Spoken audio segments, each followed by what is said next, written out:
¿Qué tal, Eliana? Muy buenas tardes. Cuéntame en qué puedo ayudarte, si tienes alguna duda o consulta.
Sí, claro, Eliana, no hay ningún problema. Puede ser de cualquiera de las semanas de la consulta que tengas.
Ya, Eliana, ya me cargó tu pregunta. A ver, en tu pregunta nos indica, durante una lección sobre digestión intracelular en organismos multicelulares, el profesor está discutiendo el papel de los lisosomas en la degradación de orgánulos dañados, ¿no? Cuando algunas estructuras celulares, como por ejemplo las mitocondrias, envejecen antes que la célula.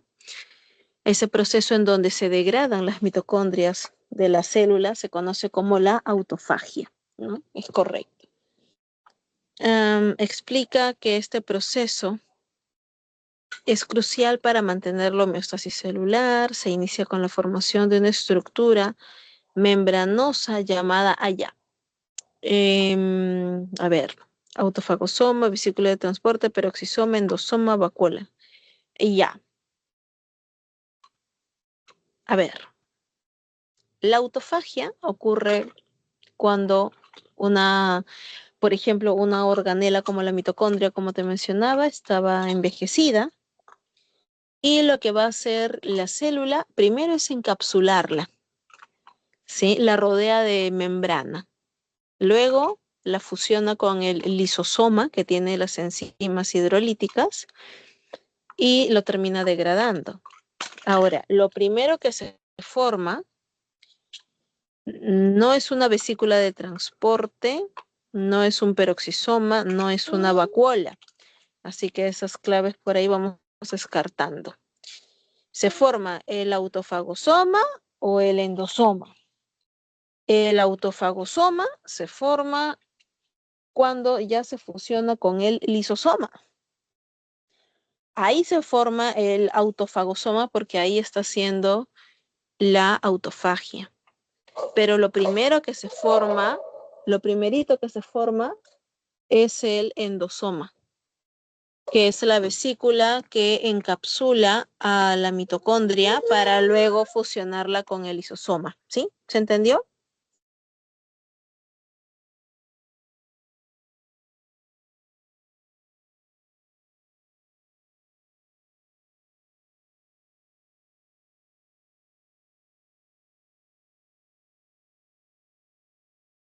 Ah, ya, ok, ok, genial. Déjame ver si encuentro una imagen que lo grafique mejor. ¿Sí? A ver, dame un instante, por favor.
Ya, dame un instante que todo lo que estoy encontrando me indican siempre primero una nucleación de vesículas. La nucleación de la vesícula, luego la formación del autosoma y por último ya la fusión con el lisosoma. Sí, entonces ahí estaríamos encontrando de que entonces una vesícula, es que no es una vesícula de transporte, sería el endosoma, claro, y luego el autofagosoma. O sea, el endosoma es la estructura primaria que se forma para luego tener forma hacia el autofagosoma y luego el autofagosoma se fusiona con el lisosoma y se forma un autolisosoma, ¿sí? Para poder hacer la lisis, la degradación de para poder hacer la degradación de las estructuras internas, ¿sí? El endosoma es en la primera etapa, por decir, el primer pasito, ¿sí? A eso se refiere.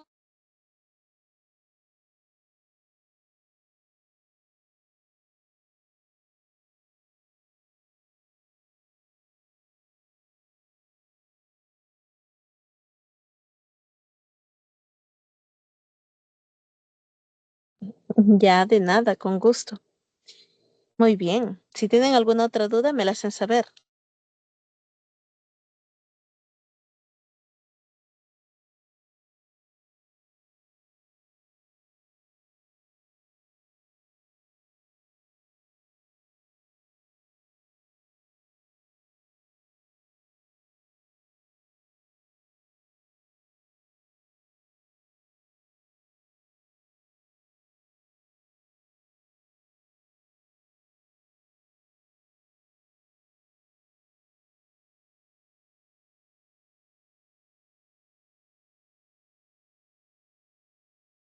Ya le mandé la pregunta en el chat. ¿Qué tal, Matías? Muy buenas tardes. Sí, a ver, estoy revisándola. Me indica, Josefina desea elaborar una bebida alcohólica. Para ello precisa de un sustrato adecuado, microorganismos activos y un proceso metabólico especial. Claro, para hacer una bebida alcohólica necesitas producción de etanol, por lo tanto se requiere la producción de que ocurra el metabolismo de fermentación alcohólica. Ahí está, fermentación alcohólica. Recuerda eso, ¿sí? Se requieren esas características.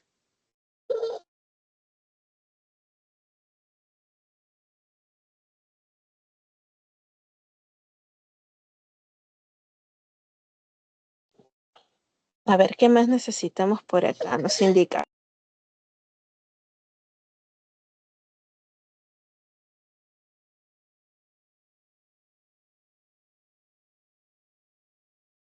Nos indica también por acá que en cuál de las siguientes alternativas se cuenta respectivamente con esos tres componentes. A ver, agua con sales, chau a la A, porque las sales no son nutrientes como tal, ¿verdad? Carne en descomposición, moho, glucólisis. Ah, interesante. Interesante podría ser, ¿verdad? Es una interesante opción, pero, a ver un instante. Eh, a ver, por aquí.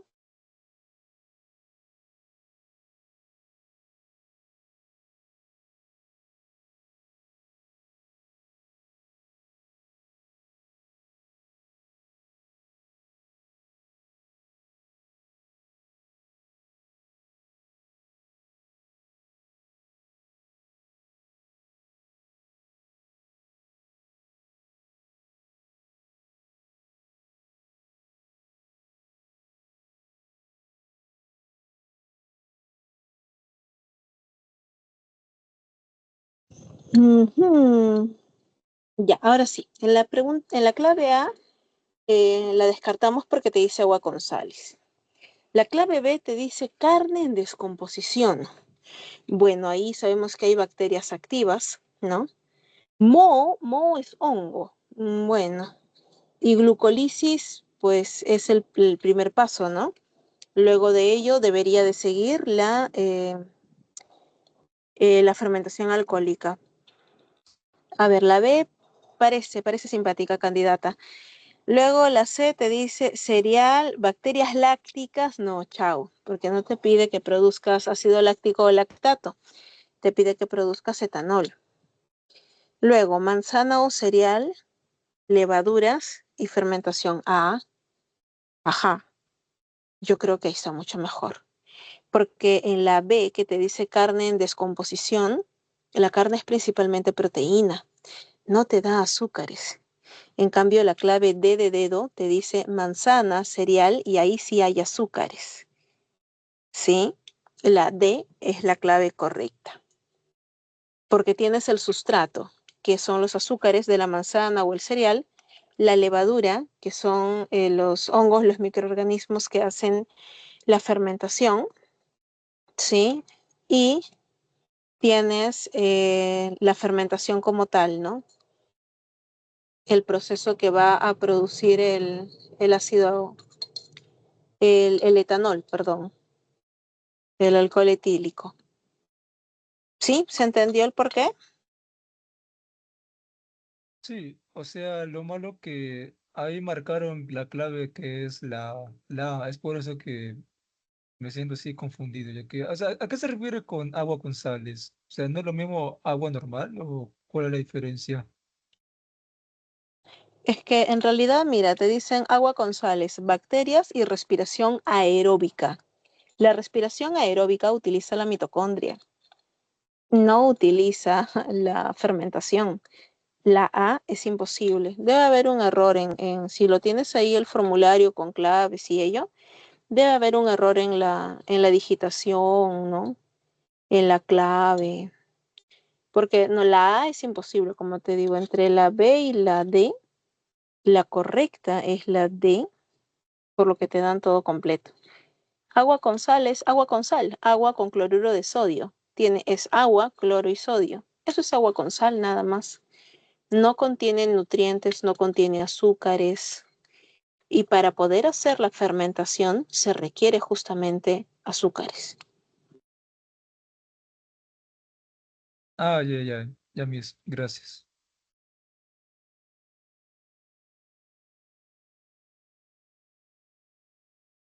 Ok, ok, con gusto. Me cuentan por favor si tienen alguna otra duda o consulta. Ah, mis, una pregunta. En la, en la fermentación, ¿qué era el piruvato? El piruvato, recuerda, es media glucosa. El piruvato es el producto de la glucólisis. El piruvato, cuando hay oxígeno, se va a la mitocondria para el ciclo de Krebs. Y cuando no hay oxígeno, se queda en el citoplasma de la célula, ¿sí? Se queda en el citoplasma de la célula para poder hacer el proceso de la fermentación, sea láctica o alcohólica, ¿sí? Denme por favor 2 minutos, un instante.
Ya, ahora sí.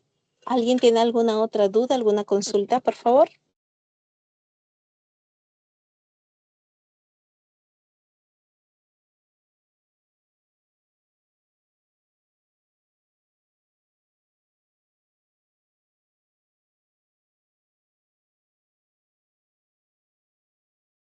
Matías, ¿quedó todo claro con respecto al piruvato? ¿Cómo es que eh, tenía protagonismo en la fermentación? ¿Lo recordaste?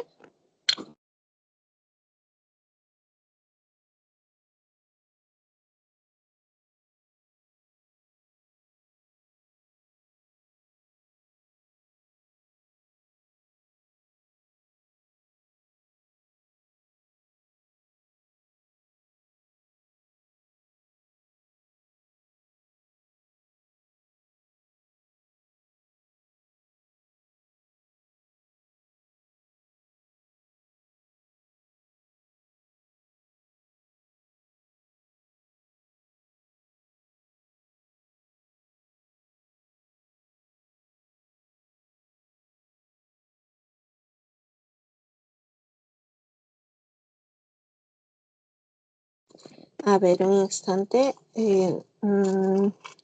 No podemos hacer repasos. Este no es el ciclo de repaso, es consulta académica. Repaso, reforzamiento, tiene otras funciones durante la hora.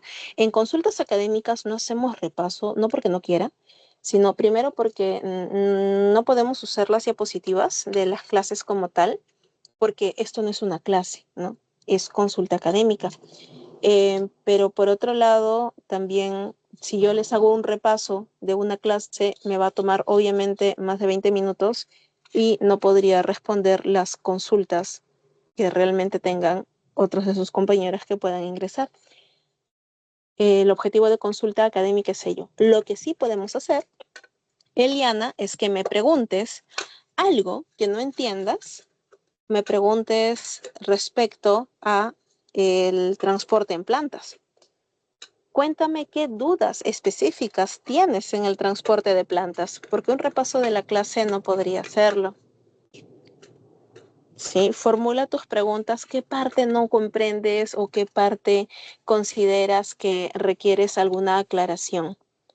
Sí, y eso sí puedo, porque no se hacen repasos, jóvenes, disculpen. No podría, porque si es que entra alguno de sus compañeros para hacer una consulta, qué es lo que le corresponde, no podría. Repasos, no como tal. Y de igual manera, Matías, puedes hacerme consultas específicas.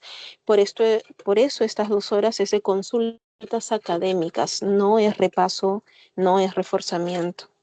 Sí, pueden hacerme consultas al respecto, sí, encantada. Pero repaso no se puede, chicos. Mil disculpas.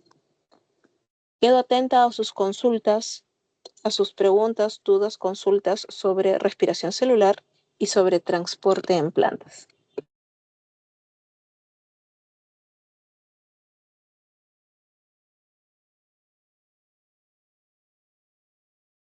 La semana de respiración celular es la semana número 5, metabolismo.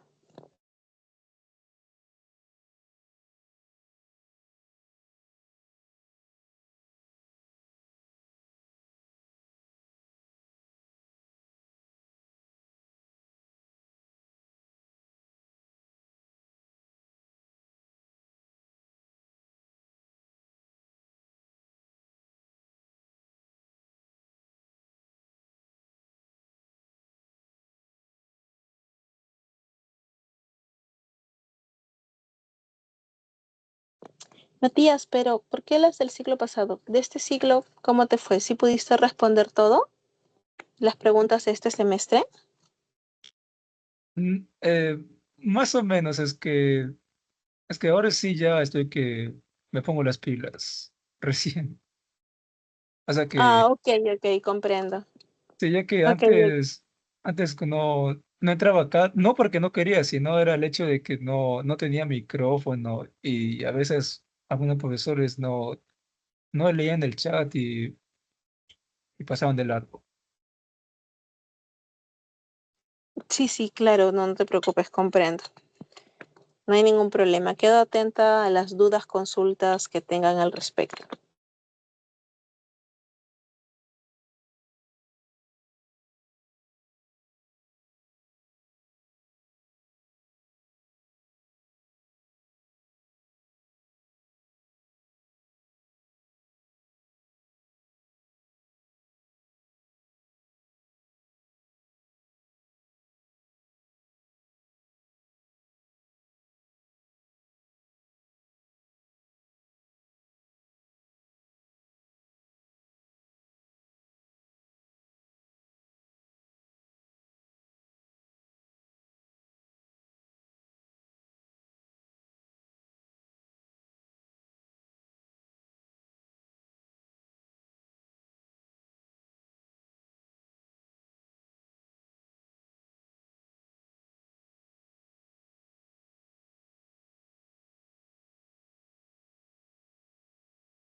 ¿Qué tal, Matías? Cuéntame, en la número 6 me indicas, ¿verdad? ¿Cuál es tu duda en la 6? ¿Qué duda te ha surgido a raíz de esa pregunta?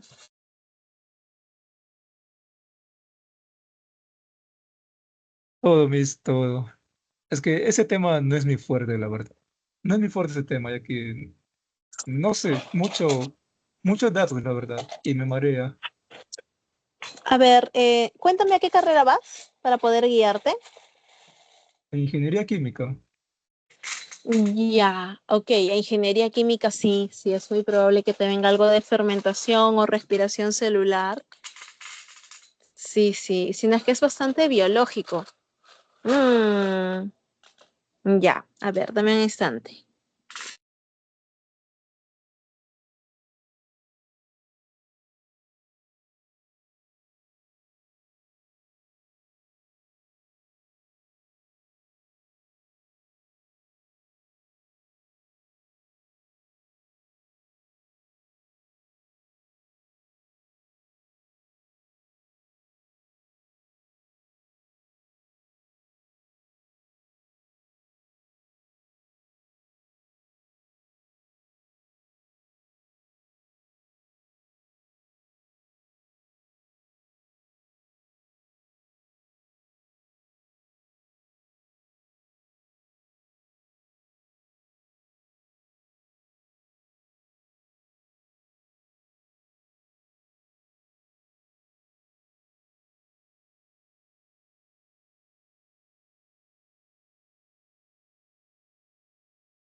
Ya, a ver, estaba buscando una animación sobre este punto en específico. Ya, pero a ver, ahorita lo vamos a ver. Y en la pregunta número 6 me dices, un experimento se realiza en cloroplastos aislados para estudiar el flujo de electrones durante la fase luminosa de fotosíntesis. Se exponen los cloroplastos a la luz y se miden los niveles de ATP y de NADPH producidos. En una condición experimental, se añade un inhibidor que bloquea la plastoquinona. Ya, a ver, una pregunta así tampoco te va a venir en el examen. Porque dentro de la membrana del tilacoide está la plastoquinona, la plastocianina, el citocromo B, citocromo F, la ferredoxina, que son proteínas membranales. O sea, esa es una pregunta para el área de ciencias básicas, no tanto dirigido para ingenierías. Esa es una pregunta bien profunda. Sí, o sea, así tampoco te va a venir, ¿ya? Pero sí te explico lo que es la plastoquinona. Te dice que es un transportador de electrones entre el fotosistema 2 y el fotosistema 1. Entonces eso va a bloquear obviamente el flujo de electrones y ya no se va a producir pues NADPH básicamente. Sí, ya no habría producción de NADPH. A ver, de la A, disminución de la producción de ATP, aumento de producción de no. Aumento de producción de ATP y disminución de NAD. Disminución de la producción de ATP y disminución de la producción del NADPH, eso sí. Aumento de producción de ATP y aumento de no. Ningún cambio, no. Al bloquear disminución de la producción de ATP y de NADPH, de ambos. La C sería la clave correcta en esa pregunta. Pero pero, déjame mostrarte, dame un instante porque tenía una animación al respecto para que puedas ver qué es lo que ocurre en la membrana tilacoidal. Está bien, le espero.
No sé qué pasó con mi animación, no la encuentro, pero,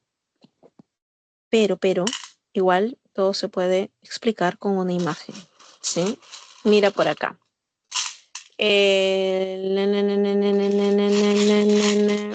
A ver, en el caso de la membrana tilacoidal, mira, cuando tú pones membrana tilacoidal, fase luminosa, vas a encontrar esto.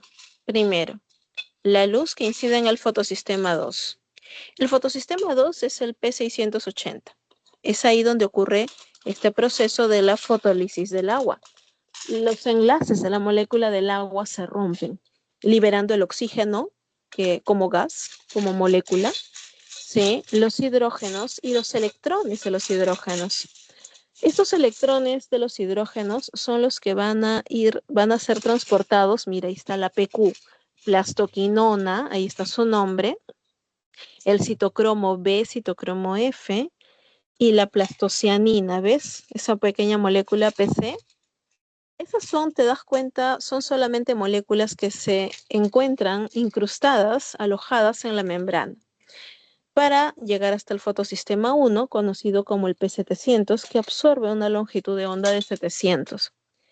El primer fotosistema en reaccionar es el fotosistema 2 y luego reacciona el fotosistema 1, que junto con la ferredoxina va a lograr la producción del NADPH. El NADPH es uno de los productos de la fase luminosa, uno de los productos reales de la fase luminosa. ¿Por qué te digo reales? Porque el oxígeno muchos lo consideran como producto, pero en realidad para la planta no es un producto, es un desecho, ¿sí? Y por aquí también tenemos la ATPasa o la ATP sintasa, que lo que hace, ¿no? La ATP sintasa en realidad, lo que hace es que los hidrógenos, mira los hidrógenos, ¿ah? Cómo van desde acá abajo y mira cómo migran, mira hasta dónde van. Esos hidrógenos al momento de salir de la ATP sintasa bombean y producen energía.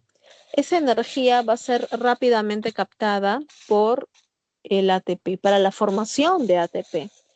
Es captada por el ADP más el fósforo inorgánico, sí, que están aquí, para la formación de ATP. El ATP es el segundo producto real de la fotosíntesis. Entonces, de la fase luminosa de la fotosíntesis realmente.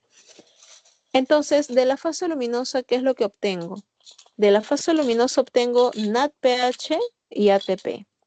Estas dos moléculas son las que después van a intervenir en el ciclo de Calvin-Benson en la fase oscura.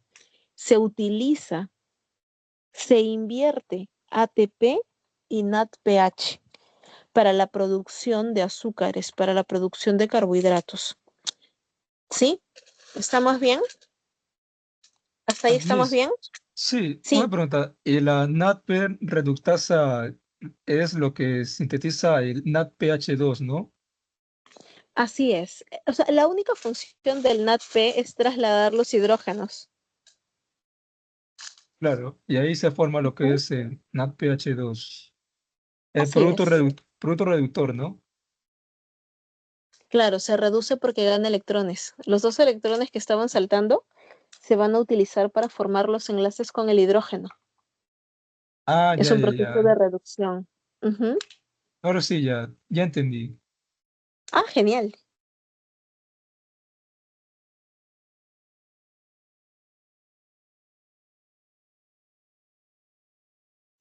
Genial, genial. Estuve buscando una animación muy simpática, pero no la encontré. Si la encuentro, igual te la paso.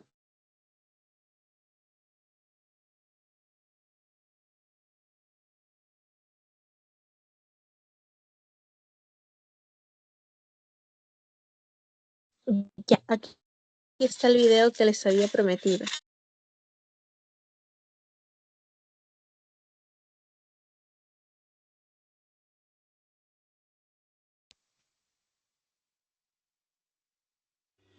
La energía solar energiza los electrones presentes en la clorofila dentro de unidades de captación de luz denominadas fotosistema 1 y fotosistema 2. Estos fotosistemas se sitúan por todas las membranas tilacoides de los cloroplastos de manera repetida. Las reacciones luminosas capturan cerca de una tercera parte de la luz solar que absorbe la clorofila. En las reacciones luminosas, el flujo de electrones se dirige primero del agua a la molécula de clorofila A en el fotosistema 2, donde se energiza el electrón y se transfiere a un receptor. El electrón pierde energía gradualmente, que es transferida al ATP. El electrón desprovisto de energía se transfiere a una clorofila en el fotosistema 1, donde se energiza y se transfiere al NADPH.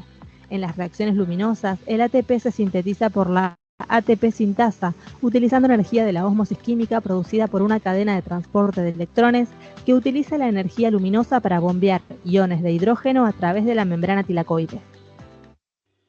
La energía solar energiza los electrones presentes en la clorofila dentro de unidades de captación de luz denominadas fotosistema 1 y fotosistema 2. Estos fotosistemas se sitúan por todas las membranas tilacoides de los cloroplastos de manera repetida. Las reacciones luminosas capturan cerca de una tercera parte de la luz solar que absorbe la clorofila. En las reacciones luminosas, el flujo de electrones se dirige primero del agua a la molécula de clorofila A en el fotosistema 2, donde se energiza el electrón y se transfiere a un receptor. El electrón pierde energía gradualmente, que es transferida al ATP. El electrón desprovisto de energía se transfiere a una clorofila en el fotosistema 1, donde se energiza y se transfiere al NADPH.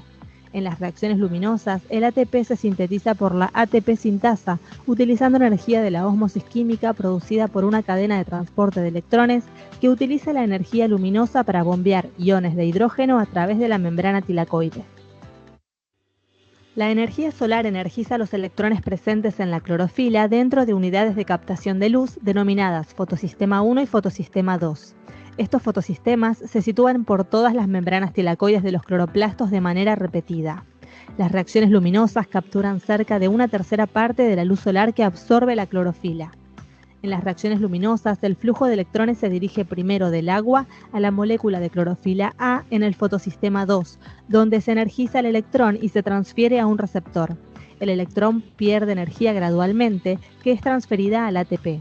El electrón desprovisto de energía se transfiere a una clorofila en el fotosistema 1, donde se energiza y se transfiere al NADPH.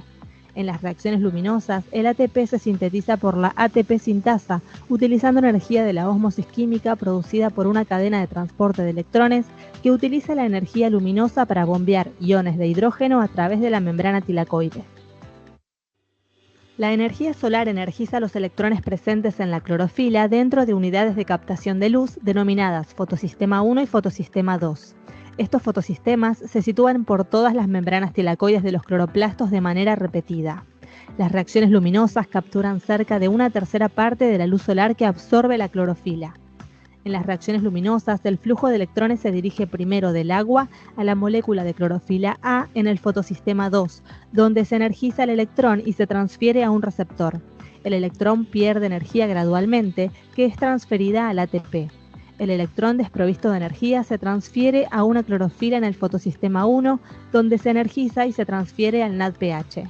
En las reacciones luminosas, el ATP se sintetiza por la ATP sintasa, utilizando energía de la ósmosis química producida por una cadena de transporte de electrones que utiliza la energía luminosa para bombear iones de hidrógeno a través de la membrana tilacoide. La energía solar energiza los electrones presentes en la clorofila dentro de unidades de captación de luz denominadas fotosistema 1 y fotosistema 2. Estos fotosistemas se sitúan por todas las membranas tilacoides de los cloroplastos de manera repetida. Las reacciones luminosas capturan cerca de una tercera parte de la luz solar que absorbe la clorofila. En las reacciones luminosas, el flujo de electrones se dirige primero del agua a la molécula de clorofila A en el fotosistema 2, donde se energiza el electrón y se transfiere a un receptor. El electrón pierde energía gradualmente, que es transferida al ATP. El electrón desprovisto de energía se transfiere a una clorofila en el fotosistema 1, donde se energiza y se transfiere al NADPH. En las reacciones luminosas, el ATP se sintetiza por la ATP sintasa, utilizando energía de la ósmosis química producida por una cadena de transporte de electrones que utiliza la energía luminosa para bombear iones de hidrógeno a través de la membrana tilacoide. La energía solar energiza los electrones presentes en la clorofila dentro de unidades de captación de luz denominadas fotosistema 1 y fotosistema 2. Estos fotosistemas se sitúan por todas las membranas tilacoides de los cloroplastos de manera repetida. Las reacciones luminosas capturan cerca de una tercera parte de la luz solar que absorbe la clorofila. En las reacciones luminosas, el flujo de electrones se dirige primero del agua a la molécula de clorofila A en el fotosistema 2, donde se energiza el electrón y se transfiere a un receptor. El electrón pierde energía gradualmente, que es transferida al ATP. El electrón desprovisto de energía se transfiere a una clorofila en el fotosistema 1, donde se energiza y se transfiere al NADPH. En las reacciones luminosas, el ATP se sintetiza por la ATP sintasa, utilizando energía de la ósmosis química producida por una cadena de transporte de electrones que utiliza la energía luminosa para bombear iones de hidrógeno a través de la membrana tilacoide. La energía solar energiza los electrones presentes en la clorofila dentro de unidades de captación de luz denominadas fotosistema 1 y fotosistema 2.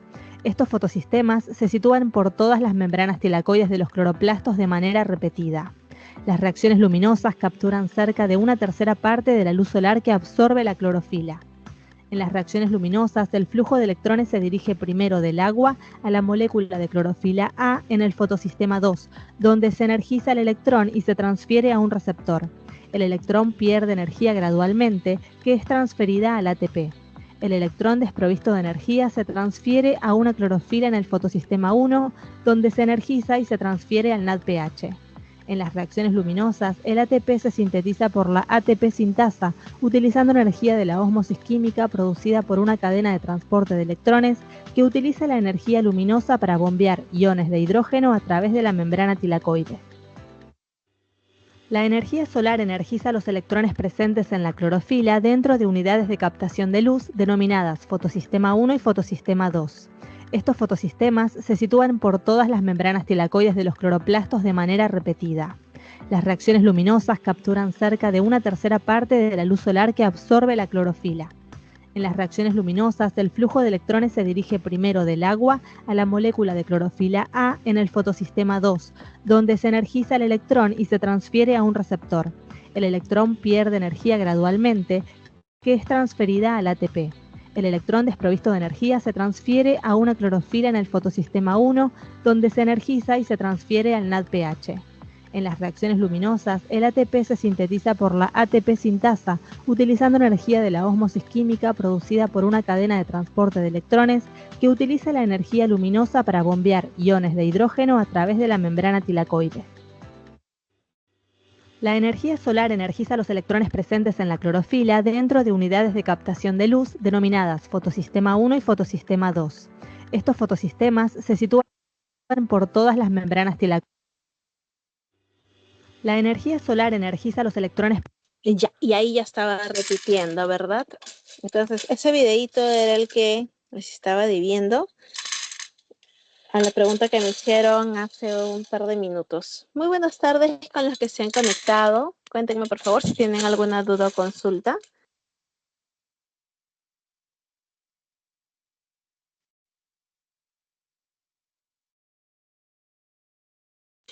¿Qué tal, Irene? Acaban de llegar tus preguntas. Muchas gracias por tus consultas. A ver, vamos a iniciar. La primera que me envías, ¿por qué no sería blástula? Te dice, como consecuencia de la fecundación se forma el cigoto diploide, el cual sufre una serie de transformaciones sucesivas. Te indica primero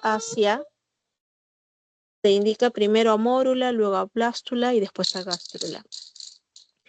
En este proceso, la cavidad llamada arquenterón se hace evidente durante la etapa. Imagino que vas para el área de ciencias básicas o ciencias de la salud. Es una pregunta bastante específica. La formación del arquenterón es una estructura que es parte o luego dará parte a lo que abre paso hacia el sistema nervioso. Dame un instante para poder mostrarte. A ver, un ratito.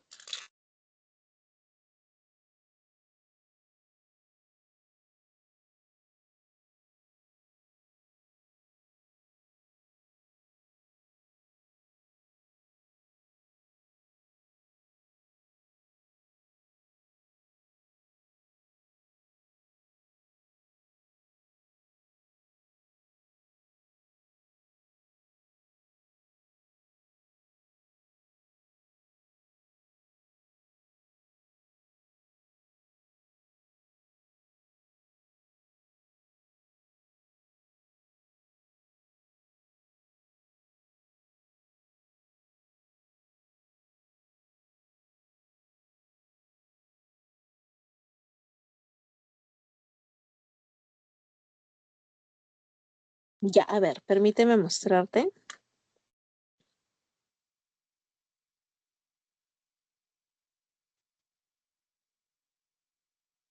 I thought intermittent fasting was fake until I saw this. How long does it take to lose? By day 13, the blastocyst is firmly implanted.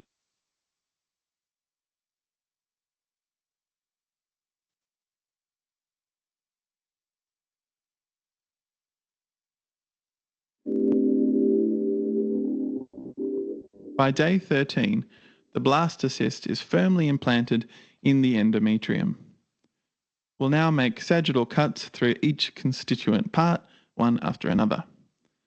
The outermost is the syncytio trophoblast, which secretes the beta-HCG we detect in pregnancy testing. Next is the cytotrophoblast, followed by extraembryonic mesoderm, inside of which is a space known as the chorionic cavity. Sitting in this cavity and also surrounded by extraembryonic mesoderm is the developing embryo, the parts of which we'll discuss next. The epiblast sits atop the hypoblast, and together these are known as the bilaminar disc. Cells of the hypoblast extend out to form this space called the yolk sac. By this stage, the epiblast has developed inside it the amniotic cavity. We'll remove the outer elements in order to take a closer look at the bilaminar disc. At the cranial end of the hypoblast lies the procaudal plate, an area in which columnar cells are present. It serves as a marker of the embryo's cranial aspect. The end point of gastrulation is the formation of a trilaminar disc made up of ectoderm, mesoderm, and endoderm. The cells that make up these layers were all once of the epiblast. And this transition is achieved as follows. Cells of the epiblast migrate inward, downward, and then differentiate. From either side, this continuous passage begins like symmetrical waterfalls. To be clear, it is the moving cells which produce this form, as shown here. Macroscopically, this makes a visible groove in the surface of the epiblast known as the primitive streak. Its presence marks the beginning of gastrulation. At the cranial end of the streak, cells are migrating thickly, forming this circular depression known as the primitive node. As the embryo grows, more cells migrate and the primitive streak elongates. Cells which differentiate into endoderm displace cells of the hypoblast and eventually replace it entirely. Cells which remain in the upper layer differentiate into ectoderm. And cells which differentiate into mesoderm force their way between these two layers. Around day 16, cells migrating through the area known as the primitive node begin to form a hollow rod which curves toward the cranial end of the embryo. It extends toward the procaudal plate and is known as the notocaudal process. We take a coronal cut now. We see the hollow rod, and if we move through it now, we should also see its connection to the primitive node. As the notocaudal process grows longer, the embryo continues to grow in all dimensions. Around day 18, the notocaudal process fuses with the endoderm. From this to this. It's now known as the notocaudal plate. Being continuous with the primitive node, this now allows free passage between the amniotic cavity and the yolk sac. Let's take a look through to solidify that, starting at the primitive node. We're looking down through what is known as the neuroenteric canal, and the space we can see into is the yolk sac. It's theorized that this brief communication between amniotic cavity and yolk sac, allows pressure equilibration between the two cavities of the early embryo. Once that has been achieved, the two edges of the notochordal plate come toward each other and eventually fuse. They become a solid rod, the notochord.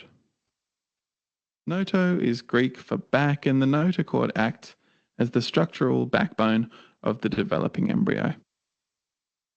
By this stage, intraembryonic mesoderm fills almost all the space between the ecto and endoderm.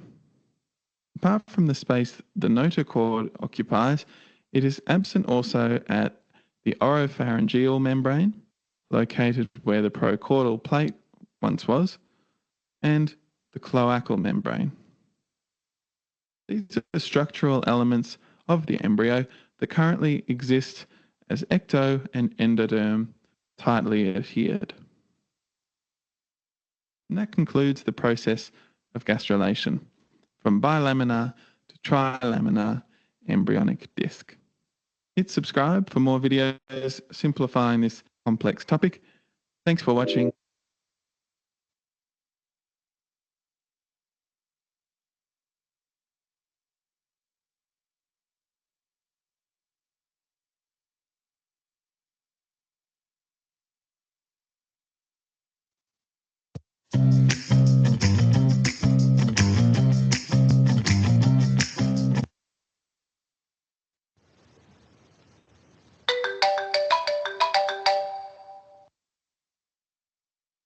Fertilization usually occurs in the ampulla of fallopian tube.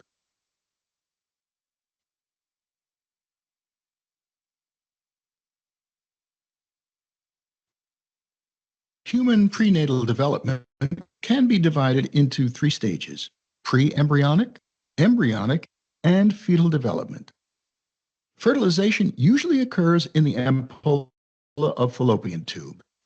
The fertilized egg, referred to as the conceptus at this stage, immediately travels toward the uterus. During the journey, it undergoes several mitotic cell divisions, producing daughter cells called blastomeres.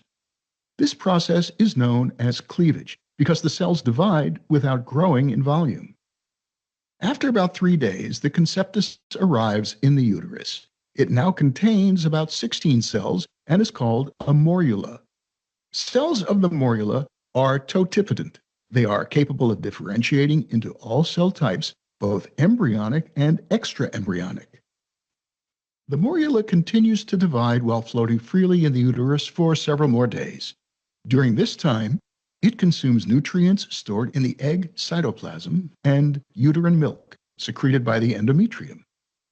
When there are about 100 cells, the cells start to arrange themselves around a fluid-filled cavity, forming a blastocyst. The blastocyst consists of pluripotent inner cell mass called the embryoblast, destined to be the embryo, and an outer shell called the trophoblast, which nourishes the embryo. The trophoblast later becomes the chorion, the fetal portion of the placenta. The trophoblast secretes an enzyme that dissolves the membrane surrounding the conceptus, enabling it to hatch, ready to be implanted. At the end of the first week, the blastocyst becomes attached to the endometrium. At the site of contact, superficial cells of the trophoblast fuse together to form the syncytiotrophoblast, which grows into the endometrium and derives nutrition from it. The endometrium responds by growing over and eventually enveloping the blastocyst. The syncytiotrophoblast secretes the hormone named human chorionic gonadotropin, HCG, to instruct the corpus luteum to continue the production of progesterone. Progesterone is the hormone that maintains pregnancy. Among its many functions, progesterone stimulates the growth of nutrient-rich decidual cells to feed the early embryo. Around the middle of week 2, the embryoblast starts to form a 2-layered embryonic disc, hypoblast and epiblast, at the midplane of blastocyst, with a cavity on either side. This bilaminar disc sets the dorsal ventral axis of the embryo, with the epiblast being the dorsal side. By the end of the second week, The two layers grow around the cavity on their respective side and form the yolk sac and amnion, respectively. The yolk sac provides nutrients absorbed from the trophoblast as well as gas exchange for the embryo during weeks 2 and 3 before the placenta takes over these functions at week 4. It is also the first site of embryonic blood cell production before the liver. In week 3, the two-layered disc transforms into 3 germ layers through the process of gastrulation, during which the cells lose their pluripotency and become committed to a smaller number of cell types. Gastrulation begins with resonance. This event sets the cranial caudal or head-tail axis of the embryo. A so-called primitive node at the cranial end of primitive streak produces signaling factors that control the movement of cells. Epiblast cells migrate toward and through the primitive streak into the embryo. The first set of cells displaces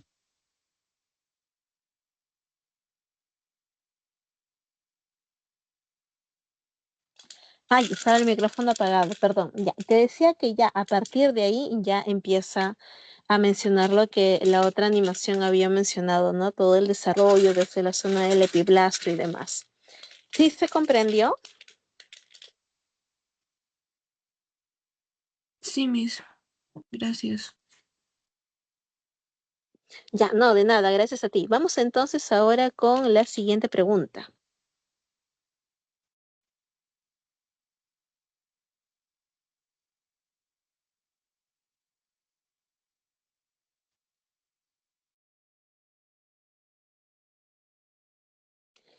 A ver, en la siguiente pregunta nos indica sobre las leyes de Mendel, ¿verdad? Que permiten predecir, te dice, los resultados de un cruzamiento antes de llevarlo a cabo.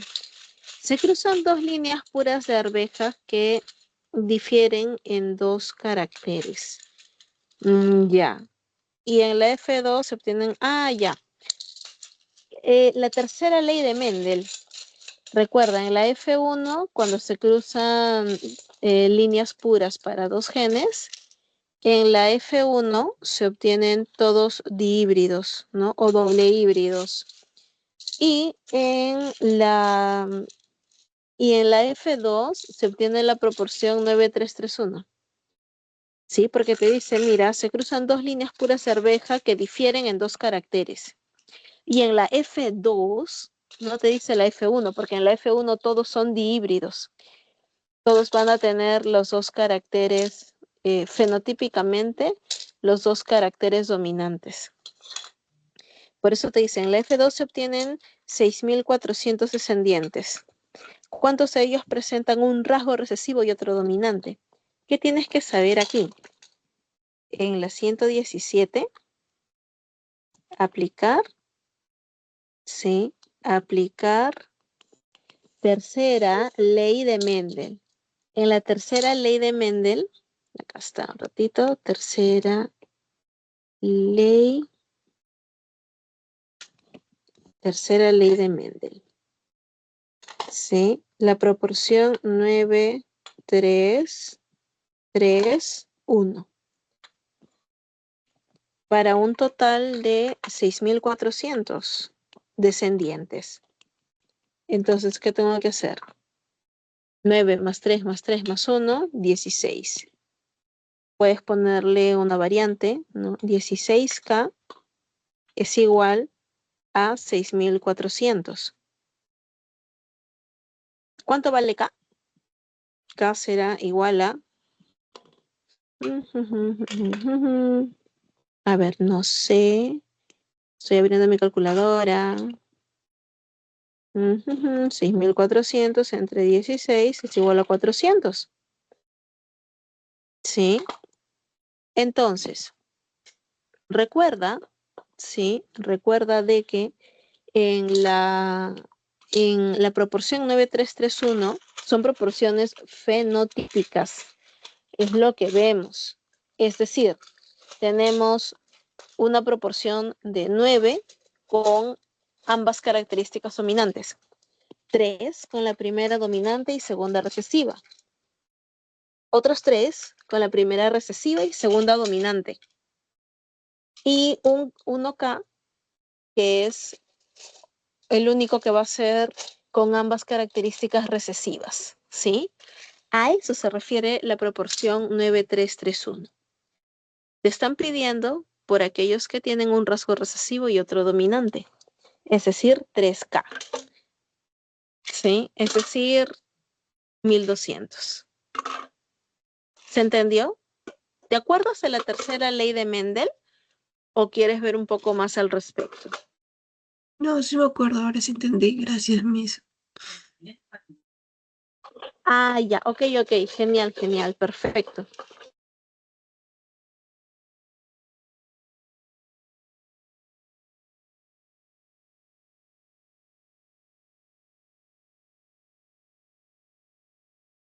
Pero antes que se acabe nuestra clase, terminaremos de ver el videíto.